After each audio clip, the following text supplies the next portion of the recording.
Welcome on inside the Business of Social podcast powered by STN Digital. I'm your host, David Brickley. Every single show, we talk to the experts and get into the nitty-gritty of marketing, social, digital, everything that is changing in the marketing landscape. This is episode number 43.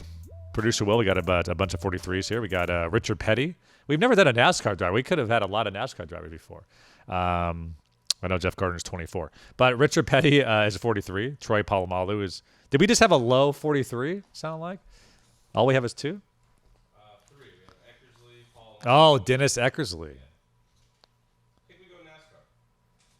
I think we go Troy Polamalu, two-time Super Bowl champ. Yeah, we always go NFL or NBA. I guess I'm biased here. But the Troy Polamalu podcast will be a good one. Kevin DeShazo is going to be joining us.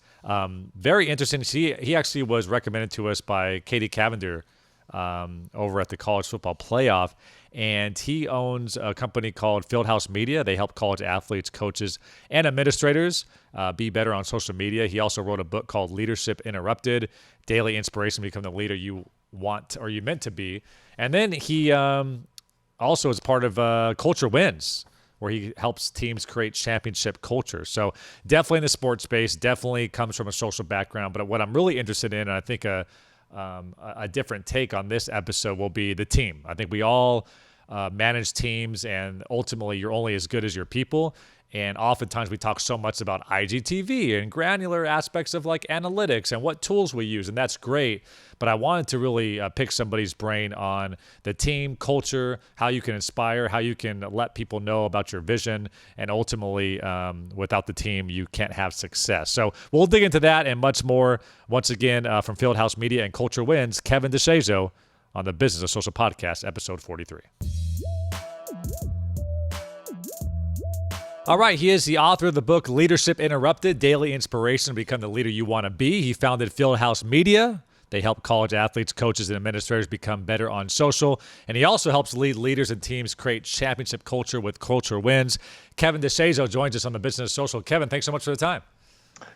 Thanks so much for having me. Excited to be with you. Of course. I always kick things off with a random question. I know you're from Oklahoma. Explain to me how OKC loses Harden, Durant, Westbrook, and George all in a span of a few years. Oh man, we're just going for it, right? 5 seconds in, let's just jump.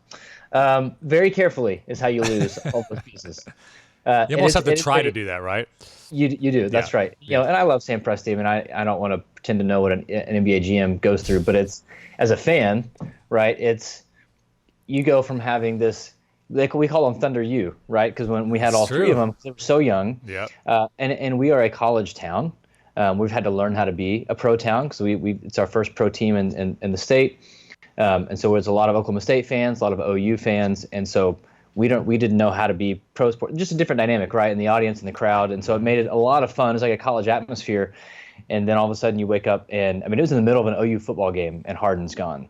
And then the Durant news. And now, this summer, thinking it's a stable summer. Yeah. Like, they're good. Like, nothing's going to change. Like, it's going to be a boring summer for the Thunder. Yeah. And so it's all blown up. So it's interesting. It's not a fun time to be a Thunder fan. It's amazing though, looking back at it, they were able to draft 3 MVPs, if not 3 of top, 7, 8 players in the league right now. It's pretty insane.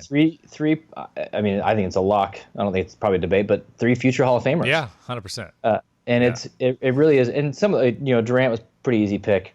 Mm-hmm. Harden was debatable. Not that he was going to be good, but ASU, nobody saw that. That's right. Yep. So he was a little bit debatable. Russ that early, and so when it comes to early picks, Presti's done a pretty good job. Problem is, can't keep them. Awesome. Well, shouts out to Katie that introduced us. I'm excited to hop into this show with you, and I think what you can add as an additional part of value is really the leadership and culture. I think we talk so much about the ins and outs and the granular aspects of social and marketing and digital and the ever-changing landscape, but I don't think we talk enough about the team and culture. And I know that's really your, that's what you kind of are keen on. So I want to talk about that a lot. But can you give the listeners just a quick 60-second elevator pitch of what you do day to day and all that you're involved with? Yeah. So kind of the big picture statement is probably just helping teams and leaders get better. And whether that's on social media and telling their story as an individual, as a player, as a student athlete, as a coach, as a department, or as a leader, as a teammate, as a player. And so for 9 years, I've been running Fieldhouse Media, doing social media training, helping college athletes understand how to build their brand on purpose on social media, and then also working with their coaches and administrators and helping them tell their story, again, whether from the team department side or as individual brand ambassadors of a program. And then that kind of morphed into Culture Wins the last 4 or 5 years, just really seeing a gap in leader development in the sports space. So trying to help leaders get healthy so that they can lead healthy teams and create healthy cultures. Awesome. So let's key into Fieldhouse Media for a second. You mentioned 8 to 9 years social training. Let's start why you saw a need there and you were able to pounce on the ability to say, hey, these folks definitely need someone to come in and teach them the ins and outs of this stuff. Yeah, so you think 8, 9 years ago, it was Twitter and Facebook, right? Yep. Snapchat didn't exist. Yep. Instagram wasn't really a thing.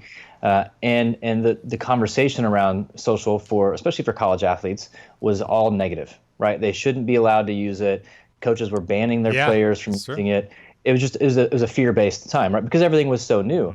Mm-hmm. And people were just thinking, well, we can't have these 18-year-olds having full access to just say whatever they want to anyone. And everyone was freaking out, right?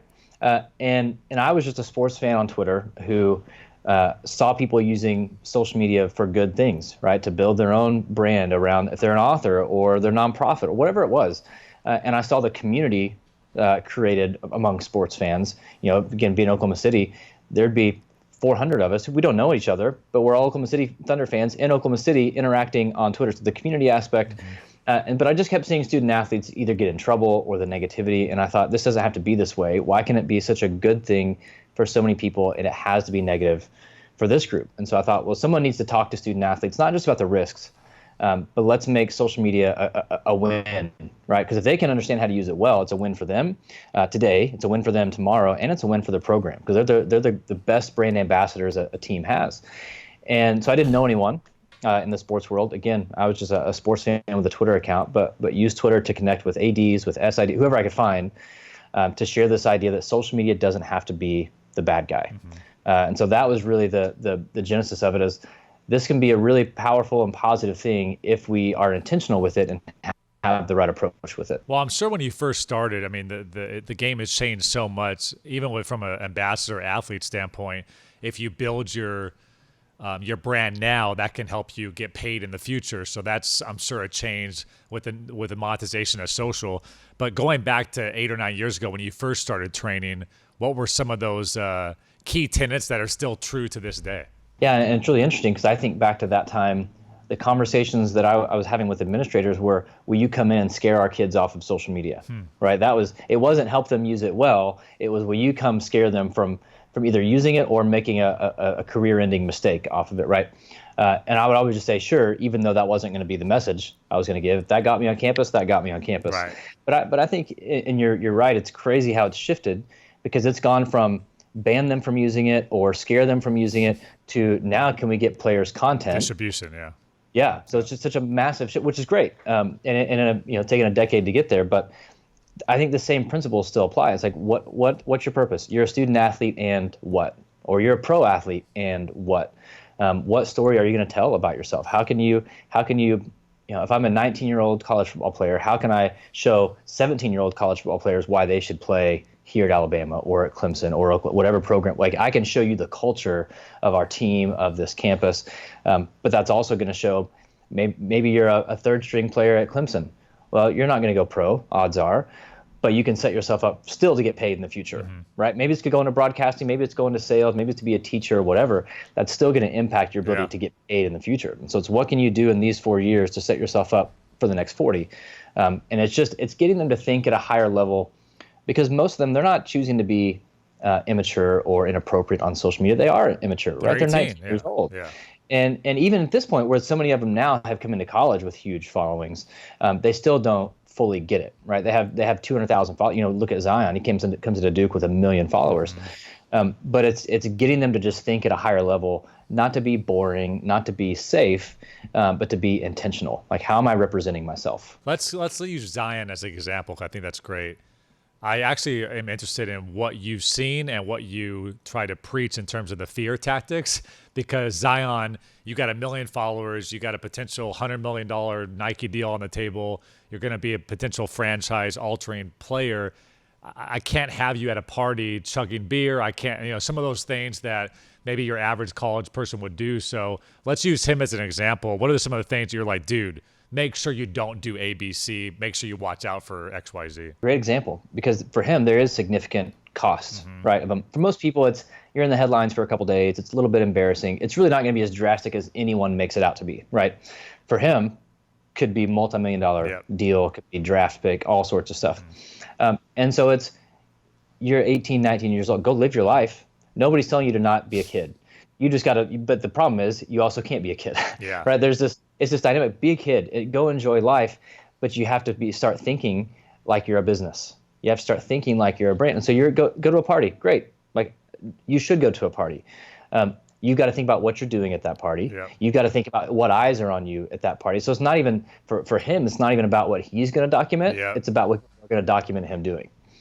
Because a lot of these kids now, not all of them, they're smart enough to not document every little moment. We've gotten past, for the most part, just adding tons of noise. Yeah. Although, to be fair, they're putting most of that now on Snapchat, right? Where it used to be on Twitter or Instagram.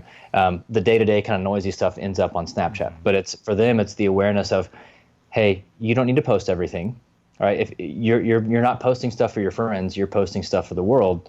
But you got to really be aware of what's happening around you and what eyeballs are on you. Right. You're going to go drink, whatever. The camera's always on. That's right. If you're underage and you're drinking, I'm not here to judge or make a moral judgment on you, but who are you drinking with? Yeah. Are you at a party, or are you sitting in an apartment with your best friends, and making sure they're not documented? Guys, we can just hang out. We don't have to not everything has to be documented. And so again, it's just raising their level of awareness about everything, because it's a different game today. 100%. You talk about storytelling and content. I'm sure a lot of athletes say, hey, I want to build my brand, but I feel awkward, or I don't want to do selfie content, or whatever that may be. Are there some things that you've kind of led people to in order to say, hey, you need to start documenting, you need to start to create content, but here's some different ways you can do that in a somewhat organic way? Yeah, I think it's, if they're telling me, look, I don't want to just take all these awkward selfies and this, that, I'm going to say thank you, because we need less of that. I wish more had that perspective. For me, I try to help them be intentional, but also take the pressure off. Because there are a lot of players, and there are a lot of big name players. Like, man, social media is just not my thing. Yeah. I don't want to just be out there all about me. Kawhi Leonard. Great. Yeah. And that's not a bad thing. And if you don't want to be on social media, then don't be there, right? Like if you feel like you have to force it, then don't do it. You want it to be natural. You want it to be you. You want it to be authentic. But if you're not going to be great, whatever great looks like, if you're not going to be purposeful with it, then don't do it. And that's probably true of anything, right? Like if you're not going to be intentional, don't be there. Don't be there to be average. But my thing is just tell them, what would you, if I were learning about you, what would you want me to know? What are the key things about you? What are your key interests? What do people most misunderstand about you? Well, they don't understand how hard student athletes work. Well, show me. Now you can't have your phone out at class, right? And you can't have it out at practice, but you can show me your alarm clock. It's 4 o'clock in the morning, and now you're getting up for practice. Because that 9:30 class where you walk in, you're exhausted because you've already had 2 hours of practice and an hour of lifting, and you walk in, your classmate's like, "What's wrong with this guy?" Now, if it's Zion, different deal. But if you're just a regular athlete on a regular team at a normal school, you're walking in like, "What's wrong with this guy?" And they check Instagram. It's like, "Oh my God, you've been up since 4:30. Right. Maybe I should come support you." Yeah, maybe you should. Yeah. But it's just showing those little moments that seem normal to them, that are actually really interesting to other people. So they don't have to make it about them, right? They can make it about the team. They can make it about the work that they're doing. They can make it about the season and all the bigger picture. They don't have to be the hero, right? It's funny you say that, because I don't know if you're familiar with Jocko Willink. He's a leadership and former Marine, I think. But yeah, big piece of his content strategy is taking a picture of his watch every morning, 3:47, 4:04, 3:58. And it definitely is motivating just seeing that one picture. So it's interesting you bring that up. Yeah, and it's always busted it or made it happen exactly. or what. But it's sucks, but I did it. Yeah, type deal. Yeah, and it's just making people want to get better. And bringing us into his story. Yeah. Oh, he's really busy. But he's up at 4 o'clock. Yeah. Maybe I don't have to be up at 4 o'clock, but I can do something. I bring up Kawhi Leonard because I think it's interesting. him being a champion and being, one of the best players in the league. I know you mentioned if you don't feel like you're a social guy, don't be there. I think I guess the way I think about this is even if he posted once a week or once a month, in my opinion, there's something to be said about having that distribution to tap into if you need it. Meaning, I think if you're Kawhi, there's no reason why you shouldn't be on social, A, and B, even if you do it every once in a while and you get 15 million Twitter followers, if your family member has cancer 4 years down the road, it's pretty awesome to be able to tap into that. I know I don't have to preach that to you, but I just think there's no reason why you shouldn't be doing something as a public figure on social, because that's where all the eyeballs are. I couldn't agree more. Yeah. And where I say that, if they're not going to be great, then don't do it. I also think, as you said, if you're going to post once a week, you can be great doing that. 100%. Like great isn't about the amount of content. Yeah. He could do, and my thing with him too is he is such and there may be a level of security with him that he's okay with this. Yeah. But he is so misunderstood. It's like, and that doesn't have to exist. Yeah. You can show people who you are. So instead of all these negative, potentially false narratives going around about you, you're too much of an introvert, you're a bad teammate, you're insecure, you undermine authority. Like, you can show people who you are. Yeah. Now, if you are all those things, and you're going to show people, and it's going to backfire. But you get to control that narrative, and so that's, for me, as a player, as someone with so many eyeballs, they can with not a lot of effort have a significant in how they shape the perception of who they are. Yeah, and I bring up like the cancer situation because I think some people, I don't care, I don't need to make money on social, I don't need followers. Like, yeah, you don't, but again, it is nice to have your biggest fans in one area, whether that's an email newsletter or social media following or what have you. I think it's important to capitalize when you are a public figure like that. I want to get into a big thing that you focus on as well with culture wins.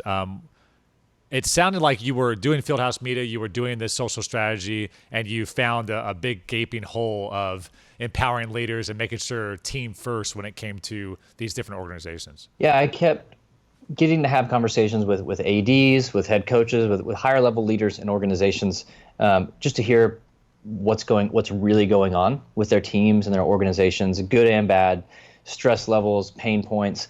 And I kept seeing that leader development and culture. I know culture is a big buzzword, but these are issues that people were struggling with every day. And I didn't have anything to offer that. I didn't have any leadership content, so to speak. But I knew there was a gap that had to be filled there, and it's being filled by motivational speakers, which I'm not against, but they're not going to transform culture, right?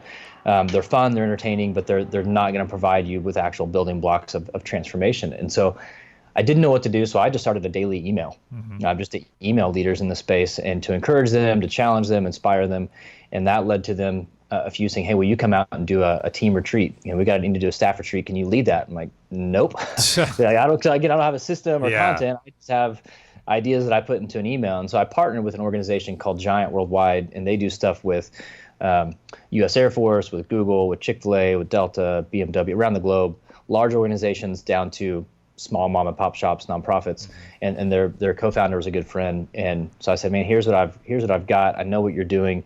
Let's figure this out." And so just been building out Culture Wins as the sports division of Giant. So taking all the stuff they're doing with leaders around the globe and teams and organizations and reframing that for the sports world. Awesome. What are you talk about the building blocks, now that you've got into this and you've met with different leaders and you've obviously kind of built this system out, what are the main things that you're always hitting on in terms of building that right culture or becoming a good leader? Yeah, I think this is not a sexy answer, but like the foundation for healthy leadership is self-awareness. And too many are just going through life. They don't understand who they are. They don't understand their natural strengths, their natural weaknesses, and they're just kind of leaving this, it's almost like you picture a car going down the road and just bouncing off of guardrails and just creating this path of destruction, unintentional destruction behind them, which is unhealthy leadership. And so messed up relationships, bitterness, whatever, all because we just don't know ourselves. And if we could take time to sit back and understand who we are, understand how we naturally operate under stress, then we can start to get better. And if we can then do that with our team, so know yourself to lead yourself, but then B, know your team to lead your team. If we can know how our people operate, we can lead them better. I've got 3 kids. Every kid's different. I can't lead them the same. Even if I want the same outcome, right? Even if we want them moving in the same direction, it takes different kind of conversation, different communication. And so a lot of it is just rooted in self-awareness and communication. Do you believe that's an innate quality, self-awareness? Can it be learned? And if you don't naturally have it, how do you get to a point, whether it's personality test or like, what are some ways that you can find out about that? Yeah, I think both. I think some people naturally understand themselves. Maybe it's that they're naturally curious. Yeah. So maybe they don't naturally understand themselves, but the way they operate, they're just, why do I always do that? Or why does this always happen? Yeah. And why have I always been good at this or bad at this? But for most of us, I think it's learned, and there are a number of ways. I mean, I think personality tests are great. We've created a system called the 5 Voices to help you discover what we would call your leadership voice. We built it out of Myers-Briggs, which I think is really good. I think all personality assessments are good and helpful. I think they're all kind of measuring different things. For us, we wanted to create a system that's actually scalable, right? Where most of them, I think Myers-Briggs is really, really good. But if I know I'm an ENFP, I may forget that tomorrow. Are you ENFP? I am, yeah. I think I may be ENFP too. Yeah. Yeah. And so we tend to get excited about things, big picture visionaries, and not good at the details, not good at the structure. By nature, we're not good at those things. But I can know that about me. But if I'm not immersed in that world, I can't tell you ENFP. And even if I know you're an ENFP, well, tomorrow I'm going to forget that. So you're I'm INFP. There you go. INFP. Gotcha. Yeah. So in our world, that would be a creative voice. Yeah. So big picture, perfectionist, but sometimes hard to get the ideas out. Right. It's perfectly clear in your head, doesn't always come out, so it can lead to confusion. And so we wanted to create a system where that's scalable, where if I know you're creative, now I know how to communicate with you. It's simple, it's scalable. And so and that journey is never ending, right? Like a phrase we use often is that you never graduate from the school of self-awareness. You're constantly looking back, and it's really, we use a tool called Know Yourself to Lead Yourself, and it's identifying your tendencies and realizing the actions that those lead to and the outcomes those create. Because most of us are just leading out of our tendencies. We're living accidentally. But say, well, if I can know my tendencies, maybe I should lead out of it, or maybe I need to choose a different action, and that's self-awareness. And so it's always looking back. If you can find pain points in your past, you could probably find a pattern of how you've operated in all those situations that you actually created. Taking the other person out of it, because we can't fix other people. Yeah. What role did I play in all these situations? Is it something that you actually have teams share that with their subordinates as well, like their personality? I think that's good, because I think, to your point, let's say you're creative, but sometimes you don't necessarily line the team out in order to execute your creativity.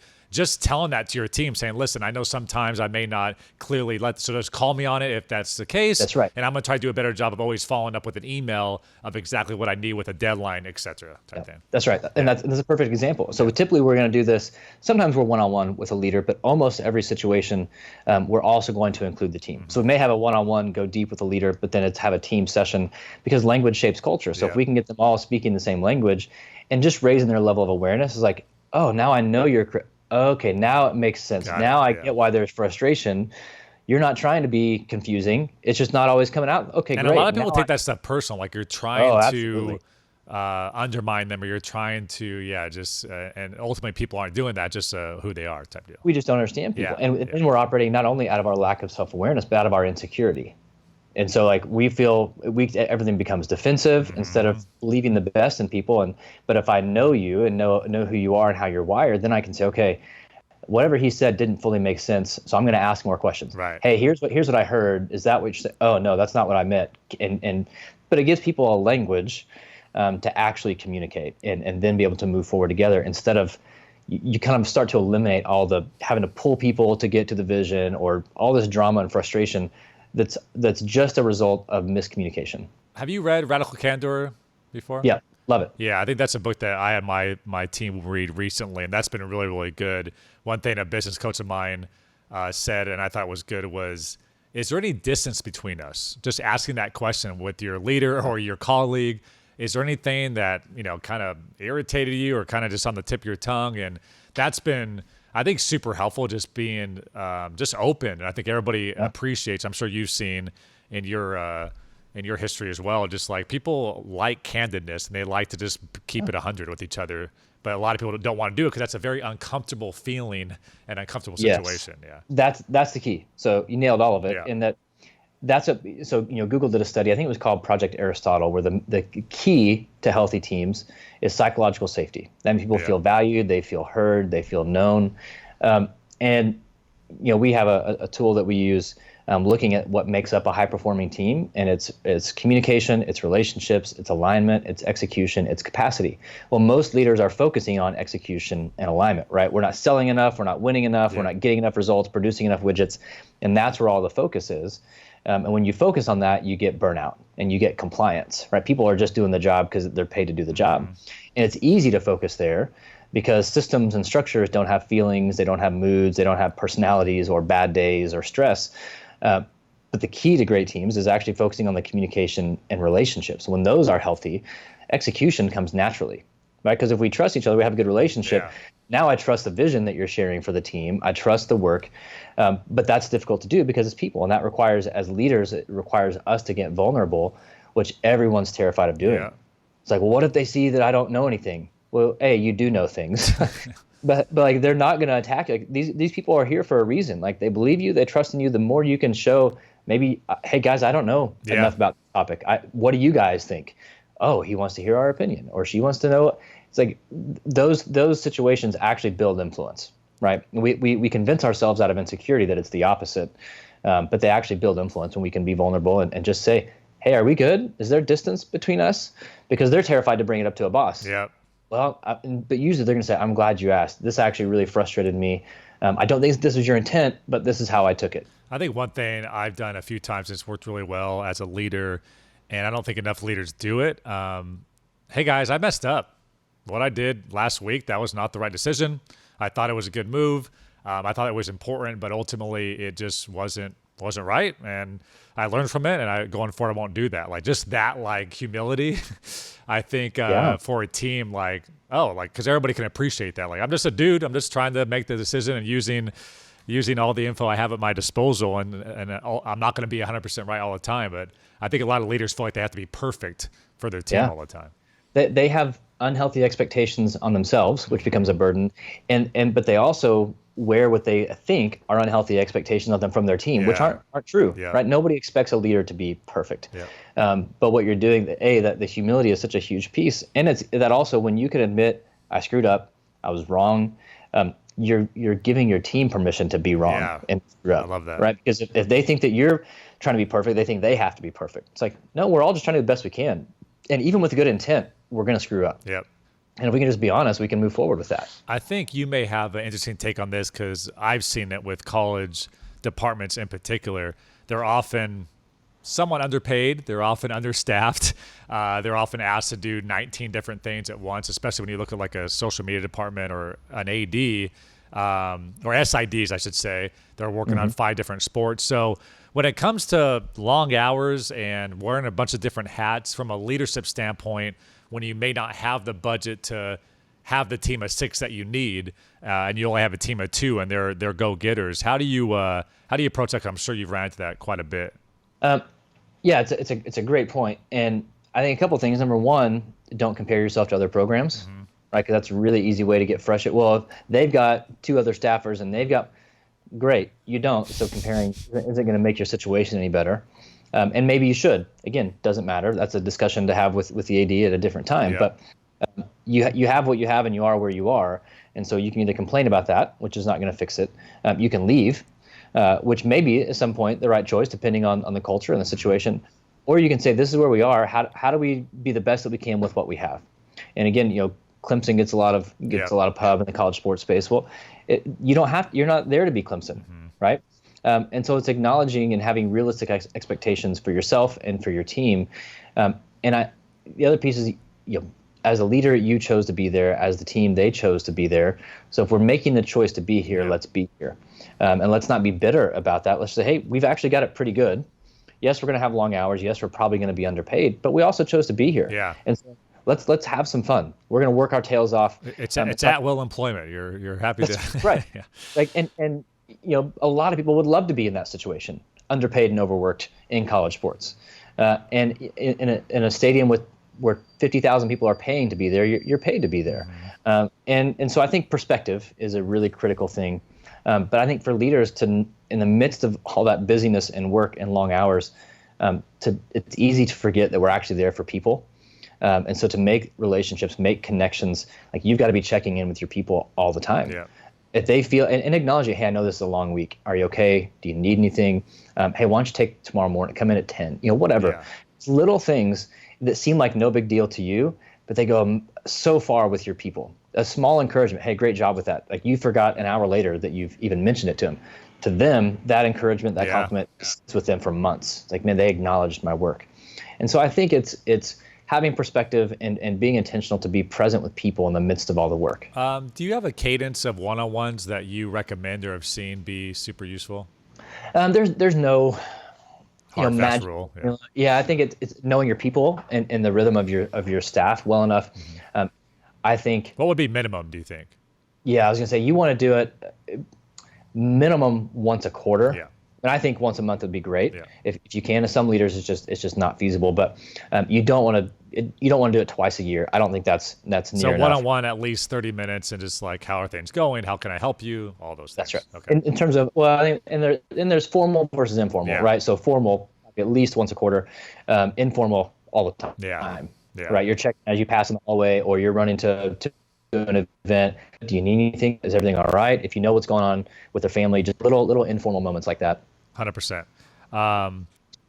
When you really go into these different teams, and you've from a social media standpoint, I know you say don't compare to others, but I think what often happens is the athletic director or somebody above is like, hey, Clemson's doing all this. Why aren't we doing that? And I'm like, well, we have two people. We don't have a red camera, whatever that may be. How have you kind of coached people to, I guess, set expectations internally? Because I think if you don't understand production and marketing and social, it can say, why aren't we doing this? Or you guys aren't doing enough. Trying to have that conversation with maybe the higher ups. Yeah, and I think this is an area where creatives struggle. And part of it's because they haven't had a seat at the table for very long, right? It's a new thing for and many of them still don't. But I think our job as creatives is to educate our bosses, who ADs are finally getting like, okay, this is a big deal. But because for most of the last 10 years, it's been, well, we're live tweeting our games. That's good enough. Like that's what an AD thought. But it's now they're seeing, hey, Clemson did this, or Ohio State did this, or Nebraska, or Oklahoma. And it's like, hey, boss, I love it. We'd love to do that as well. Yeah. Here's what we would need in order to do that, and not making this a defensive thing and trying to argue, but just like, hey, just here's how they resource their program. Here's the amount of staff. Here's the amount of student workers. Here's the budget. Here's the equipment. Here's where we are. Not complaining. Yeah. Just saying here's what it looks like. Here's our reality. So here's what we can do. We would love some resources. We understand budgets and whatever, but we have to have an honest conversation. You can't expect Clemson from us on a Division III budget. Yeah, and I think, and you've been in the industry just as long as I have, I think everybody listening, I think that's a really important thing to do with your boss. Is like, even if they're not saying, why aren't we doing this? I think educating them, like, hey, just so you know, here's where we're at. Here's our team. Here's our equipment. I went and I asked some of my colleagues, here's what other departments are doing, just to do a competitive analysis. That's right. And as we grow, and here's kind of my goals, like I want to try to get to this point. But I think the education, whether it's in client services, educating the client on what you're doing as a company, or educating your boss on what you're doing as a department, I would say, and I think you agree, be proactive in that and have that sit-down presentation, because oftentimes a lot of decisions are made just on lack of education. That's right. Yeah. And they're holding you to expectations that aren't fair or realistic, because they don't know what goes into it. And even just the actual work itself, they think creating a video is no big deal. Why? You can just go create a video this morning. Well, no, that's not how it works. And to not kind of stick up your nose like, oh, what an idiot, didn't understand. They have no clue what we do. Well, educate them. Say, hey, I know you think that's simple. Here's actually what goes into making a video, because they just don't know. And it's not because it's just a new world for them. And the more information you give them, the better they can do their job, the better they can understand your job, the better they can lead your department, and the better they can hopefully in the future resource your department. Oh, I had no idea that's what it actually takes. Exactly. setting those expectations, I think, are so important because, and then I think that's the happy medium. I'm sure you've heard a lot of people in sports talk about too. Is like, I can get it done. I can do that extra thing. I have to work 18 hours to do it, and then my boss thinks, oh, then Kevin can do he can run 9 social media accounts because he's done it the last month. So let's hire one more person, and then we can run 18 social media accounts. That's right. Yeah. That's right. And so the more we can have those conversations, and again, being comfortable, you're not challenging them. You're just informing them. Hey, this is reality. We're not complaining. This is what we have. If we want to get and I think even bigger than that, for you as a leader of that department to have a vision for that. Here's what we'd love. So you're going to compare us to these 3 or 4 schools, whatever. Awesome. Here's a realistic comparison. And still, here's the gap, but here's my vision for our program for the next 3 to 5 years. Here are the resources that we're going to need, the equipment that we're going to need, the staff that we're going to need. Because I think creatives get a negative rap, and some of it fair, some of it not, that they don't think at a higher level when it comes to the organization, right? They operate in their little creative bubble. But to show them like, no, I'm thinking at a higher level, not just as a creative, but as a leader, that can go a long way. What do you, from a social strategist standpoint, what do you see that brands or athletic departments aren't doing enough of or missing the mark on? Yeah, I feel like I've kind of been saying this for years, and some do better. The NBA is probably maybe one of the best at this. And again, it's not a sexy answer, but actually being social, like creating relationship with fans. Like you can put out all the great content you want, and that's a good thing. But just actually engaging, because we talk about engagement all the time. When we're not engaging with people, right? We're just pushing out stuff, and we want fans to engage with it.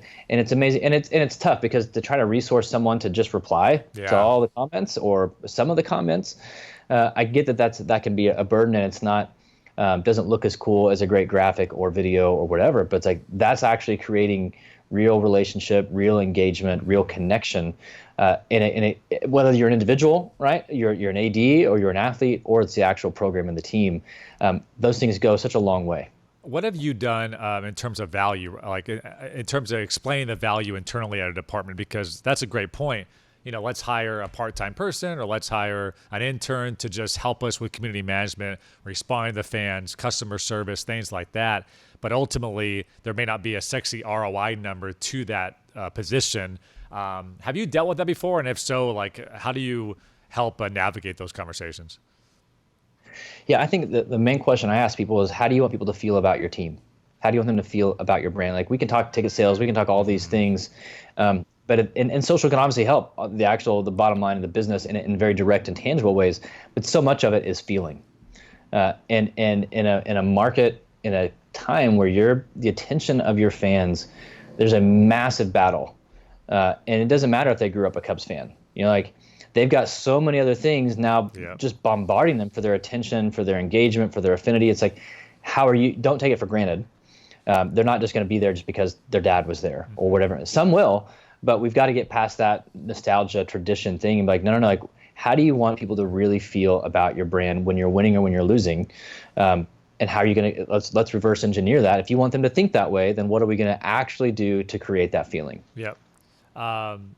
So you're the author of the book Leadership Interrupted: Daily Inspiration, Become the Leader You Were Meant to Be. I think on Amazon. Am I correct? Is that free on Kindle? Yep. I think it's like $1. Yeah. I'm getting rich off that one. So from a leadership standpoint, any other than your own book, any books out there that you recommend? Because I think a lot of senior vice presidents, a lot of people running departments that listen to this podcast, and I know are thirsty for knowledge out there. Great question. So my favorite book, so my business partners just put out a book called The 100X Leader. I'm probably obligated to mention that, but it really is good. And our idea for leadership, 100X is 100. How do you help a leader get as close to 100% health as possible? And then X, how do they then multiply that? So great leadership is not about you. We use the metaphor of the Sherpa. It's not about you climbing Mount Everest. It's about you knowing what it takes and then helping other people get to the next level. So the 100X Leader is really good. One of the best books that I've read recently, Atomic Habits, by, I believe, James Clear. Habits are such a critical thing, and it just goes into the science of why habits matter, how to develop habits. Simon Sinek, Leaders Eat Last, I think is a great read. Pat Lencioni, The Advantage, anything Pat Lencioni writes, I think is really good. Trying to think some other there's just a ton, and I think the books that I'm generally a fan of, and it's interesting because it's not my personality, but it's stuff that gets us out of the 30,000-foot view of like rah motivational cool leadership to bring it down to ground level. How do we get there? How do we actually make this practical? And that's how I operate too, and that's why going to be one of my last questions for you from a culture standpoint. If there's some granular takeaways that people can start implementing tomorrow, we talked a little bit about like, hey, listen, you gotta at least a quarterly formally, but as much as possible, one-on-one, 15-minute walk around the office, whatever it may be. But to build a stronger culture, a more healthy culture, what are some of those things that you recommend people implement if they haven't already? Yeah, I think maybe oversimplifying it, which I think is probably a good thing because leaders tend to overcomplicate things. You have to make time for your people. Like the work will get done. But you have to, and if you're a natural introvert who your tendency is just put your head down and work, that's okay. That's a strength. Put it in your calendar where once a day, 3 times a week, you're going to walk around the office and just check in with people. They're not going to assume that you care about them, right? They're not going to assume that you know what they're doing. They're not going to assume that you believe in them. Like the phrase we use all the time, and it kind of flipped my world about 5 years ago, is being intentional or being accidental. So we can hope, well, I hope they get it. I hope they understand the vision. I hope they understand that I care. I hope they understand that I'm busy or whatever. Like, no, be intentional. What do you actually want? You hope, or you can confirm that they definitely know that's the vision. That's right. That's right. Yeah. And they're not going to, and just because you communicated it once doesn't mean it's stuck, right? We talk in marketing all the time. Like customers have to hear something 7 times before they make a decision. Yeah. Well, and your people aren't going to naturally care about it as much as you do, right? They're not paid to care about it as much as you do if you're the boss. Yep. And so having realistic expectations, say, no, I've got to stir up. Like I think maybe the key role for a leader is reminding people of the vision. And that's not standing up in front of them and giving speeches all the time, right? It's just consistently connecting with them. And when we talk about alignment, it's alignment with the vision. Do you know where we're going and why? And role clarity. Do you know what your role is in the vision and why? And do you believe in it? Do you agree with it? And that goes away without clear and healthy relationships. Yeah, and it seems like people, just humans in general want to, they want to make sure they're not in an assembly line. They want to make sure they're working towards a vision, and that's how they feel impactful is, wow, look at all this work I'm doing and look what it's resulting to. Look at the PR we're getting, or look at the client feedback that we're getting because of our great work. And I love what you said there. Don't assume, never assume that they think you care about them. That's great. I love that. Yeah. And part of that, to your point there, is that it's easier for some than others in terms of to know their value, right? Let's take an athletic department. If you're in development, well, you know that the money that you're raising, you know exactly what that's going to, and the impact that has on the student athlete experience. Well, what if you're in accounting? What if you're in communications? What if you're in compliance? Whatever. You got to make sure they're really clear, not just about the overall vision, but why their role matters. And their role doesn't matter so they can get a paycheck, right? You don't want a paycheck culture, you want a purpose culture, and that really only comes through relationships. Yeah, and then have you ever dove into, I don't know if love language is the right word, but a lot of people would much rather have a high five in the office more so than a $25 gift card, while others would just, curl up in a ball if you called them out in a team meeting. Have you kind of dug into the psychology of that and kind of told people to be on the lookout for that as well? Absolutely, and that's part of where 5 Voices gets into. It's not just how people operate and process information, but it can get into certain voices need certain recognition. Like I need to be recognized in a different way than this person. Yes. Even for the same work, and some people want a pay raise. Some people don't care. They're fine with pay. They just want to know that you saw them and that you appreciated them. Now that doesn't mean take advantage of it and not give them a raise, but it's if you just acknowledge their work, massive impact. Others, they want like very specific reward, very specific judgment, whatever that looks like. And so understanding people, again, we make leadership a guessing game. We make it accidental, even and with good intent. Well, I told them I thought good job. Well, that's not what they needed to hear, right? Yeah. You're leading how you thought was right, not how they're actually wired. Love it, man. Well, really good stuff. I really appreciate all the knowledge you dropped on my listeners here. Where can we find you? Where can we find out more about everything you guys are doing? Yeah, probably easiest place. My Twitter is @KevinDeShazo. Same thing on Instagram, @Fieldhouse Media, @CultureWins. Thank you so much. CultureWins.co, DeShazo.me. Awesome, man. Well, once again, appreciate your time, and thanks so much for all the help. Absolutely. Thank you. Appreciate it. Thanks, Kevin. All right, once again, thank you to Kevin DeShazo for joining us on the program. Some really good stuff. I hope you guys got a lot of takeaways there. A big takeaway I got is, self-awareness as a leader. If you don't have a lot of self-awareness innately, then go out and find it, whether that be, there's a lot of personality tests and things like that can really give you an unbiased perspective of who you are and how you operate. And everybody has pros and cons. There's yin and yangs and things like that. And if you can know more about yourself, you'll know how your leadership tendencies are being interpreted by the team. And you can at least let the team know, here's who I am. Here's some things I may do that may not be perfect, and make sure to call me on it, and I can do a better job, and just trying to grow as a leader. So some really smart stuff there. I really thought it was interesting, doing this 9 years ago, being a social strategist, the number one ask was, come in here and tell our athletes not to use social media. Let's ban all athletes from using social. And now it's, hey, can you come in and tell our athletes how to be smart, but also how to build their brand? Because, we want to use these athletes as distribution for our message. We want to use it to make it a win-win for all parties involved. So it's been a large difference for him, I know, in the last 8 to 9 years. But again, some really good stuff. You guys heard me towards the end of that show. Your team's not going to assume you care about them. I thought that was a really, really great quote. I think ultimately we all have to make more time for our people and put it in the calendar. I think that, for me personally, that's how it's the only way it'll work, is if those 15-minute check-ins are in a calendar. You never miss for a client service like STN Digital, we never miss a client call. We never miss a deadline. So it's important to put calendar invites and deadlines on important things like culture, like team buildings, like one-on-ones, things like that. And I think ultimately, you will have a lot more success when you have an impactful team. So really great stuff from Kevin DeShazo. I really appreciate his time. As always, this has been another edition of the Business Social Podcast. Want to thank Will Kelly. Want to thank Dylan, Furker, Max, intern Max in the house. Thanks for all your help for the program. Once again, Business Social Podcast powered by STN Digital. I'm David Brickley.